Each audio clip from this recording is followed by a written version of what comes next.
มาเอาเงินกระตกใจวัดพี่น้องไปถ่ายอันนั้นแล้วว่าห้อยแค่จะได้โอนเงินทราบว่าอันนั้น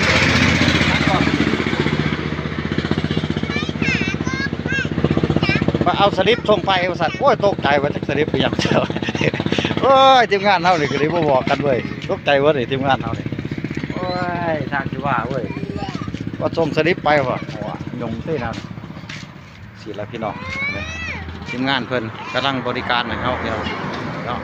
มาเอาเงินเด้อพี่น้องเด้อเป็นเงินได้ไล่จาก YouTube พี่น้องเป็นโอนเขามาให้เอาเงินจากแพลตฟอร์มส่องแดงพี่น้อง YouTube คันเห็นจักสี่กะกดไลค์กดแชร์พี่น้องเพื่อเป็นแรงบันดาลใจให้เพื่อนๆคนอื่น